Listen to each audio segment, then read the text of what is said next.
Okay, you guys remember how I showed you the maps that were here on Earth before 1958, before the governments took them out? Now I'm going to show you the Encyclopedia Britannicas in the public libraries before 1958. Here's volume 2 out of the alphabet A. And we're going to flip to the Antarctica, and this is from 1958, as you can see.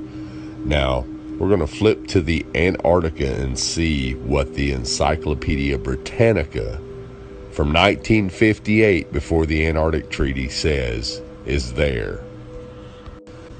Now, you won't find this in the new encyclopedias because the government's banned them. But what I want you to notice right here is, notice how it says the flights proved inland areas to be featureless in character, with a dome 13,000 feet high. With a dome 13,000 feet high at about latitude 80 degrees south, longitude 90 degrees east.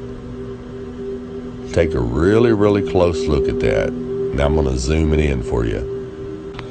When they returned to New Zealand, these flights proved the inland areas to be featureless in character, with a dome 13,000 feet high at about latitude 80 degrees south, longitude 90 degrees east.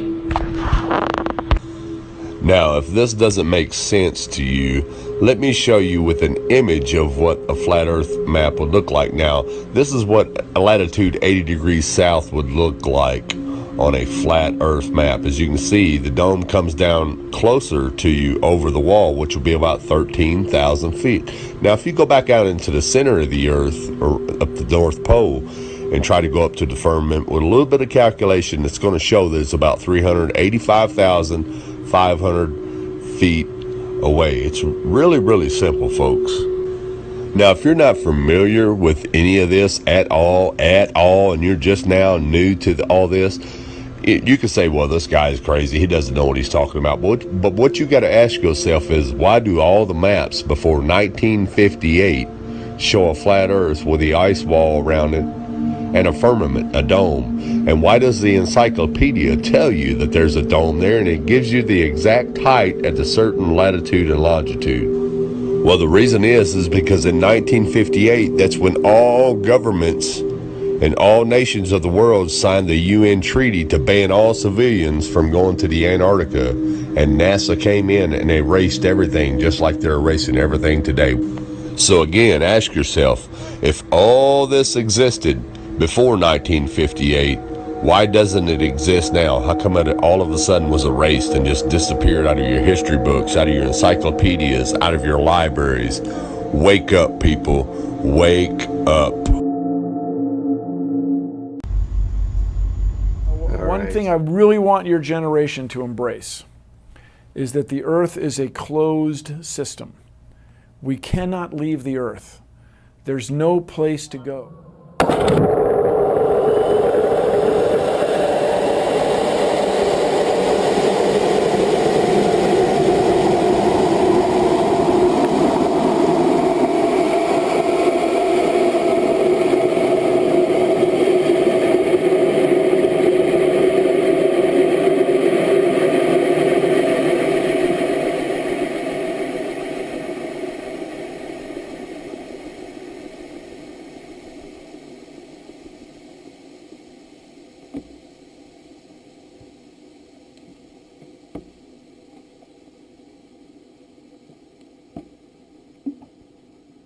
When you watch the video, the rocket just stops. And so I started looking up the stats. That rocket went over 3,500 miles per hour on that trip. Now, it might not have been going that fast when it stopped, but it was going a few thousand miles per hour at least. And all that energy just suddenly, where did it go? Rockets don't have brakes. It literally stops. And I mean, the rotation keeps going a little bit. Some people have suggested that it hit a dome that may be above us, but I thought at that velocity it would have been destroyed. So I didn't think much of it when I originally watched it, but I have to thank a guy named Jeff who just sent it to me again, because it really put some pieces together for what I was working on with this. And when you watch the video, the rocket just stops. And so I started looking up the stats. That rocket went over 3,500 miles per hour on that trip. Now, it might not have been going that fast when it stopped, but it was going a few thousand miles per hour at least, and all that energy just suddenly, where did it go? Rockets don't have brakes. It literally stops, and I mean the rotation keeps going a little bit, but all of that angular momentum from the rotation of the rocket and the linear momentum from flying up just stopped. No, it had to have hit something.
But what did it hit?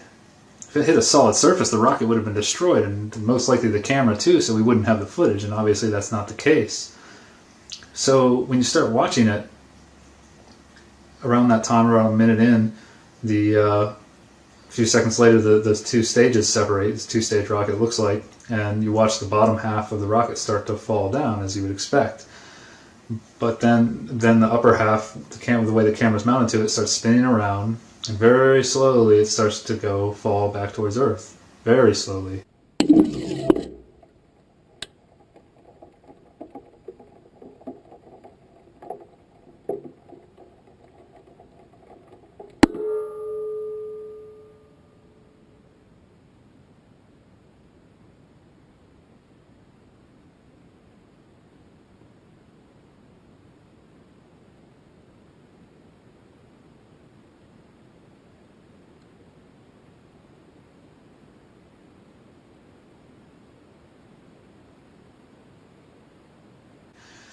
And you might think, well, I have it up here, the GoFast rocket got up to about 117 kilometers. And outer space is considered in the thermal layer. Once you cross into the thermal layers, technically you're in outer space. But what doesn't make sense is, just because you fly vertically into outer space doesn't mean that you're just going to float there. That's not how it works, based on the heliocentric model. If you watch Balls Out Physics Episode 3, I talked about how you have to have an orbital velocity, and these orbital velocities are incredibly fast. You have to be orbiting the Earth to resist the force pulling down on you, gravity, weight, whatever you want to call it, that pulls down on you. You have to do that.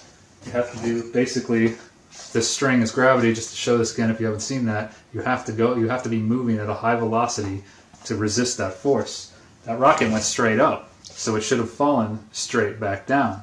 Now, just to see what the acceleration on that rocket should be, assuming very thin, almost no air up here, because that's what's supposed to be there, I did a calculation at 117 kilometers plus the radius of the Earth, and I found that the acceleration towards Earth, due to gravity, if you want to call it that, or due to weight, should be roughly 9.46 meters per second squared.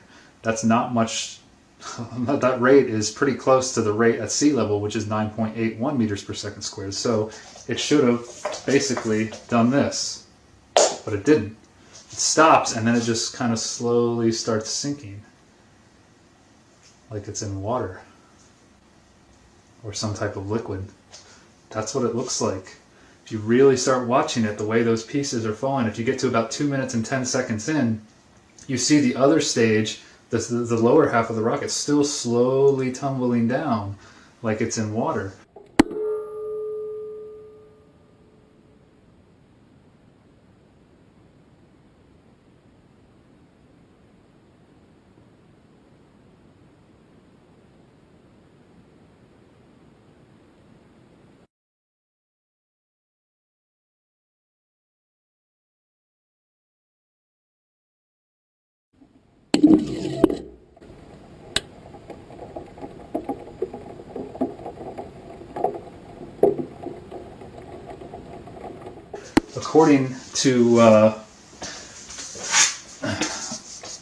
According to mainstream science, as you get up in these layers, as the temperature goes up, as you get up in these layers, the pressure decreases. The pressure becomes almost nothing in the thermo layer and meso layer as well. But suddenly, it just kind of stops and then slowly starts sinking. What's going on here? Is there water there? Or some kind of liquid? Or some kind of very, very dense gas? Scriptures tell us that there is water up there.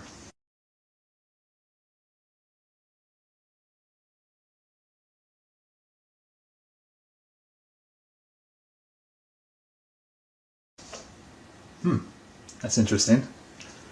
So the rocket just stops. Okay. Well, then there's the lunar wave that Crow 77 filmed in 2012.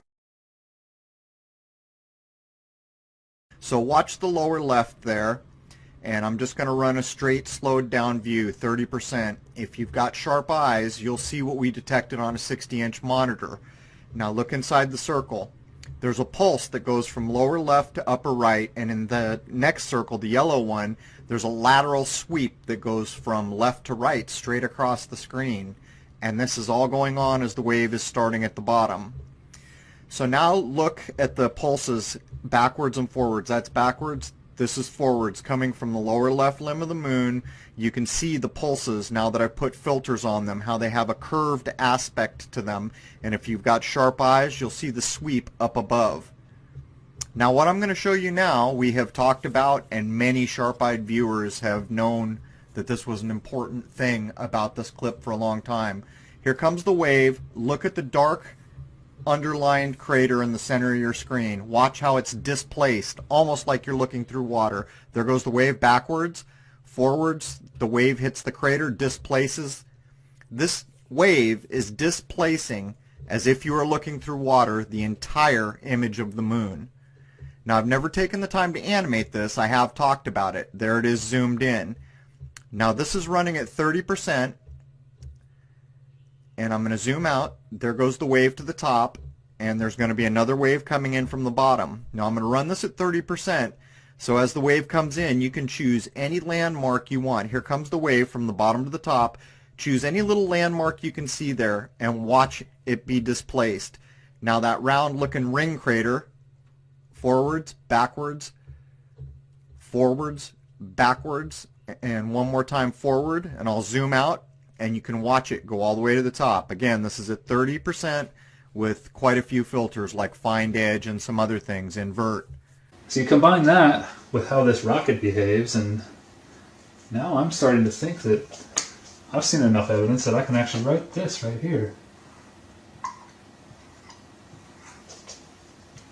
H2O. And this mesopause, as this area is called, where the temperature starts to increase as you cross into the thermo layer. I mean, rapidly increases up to 500 to 1500 degrees Celsius. There appears to be some water.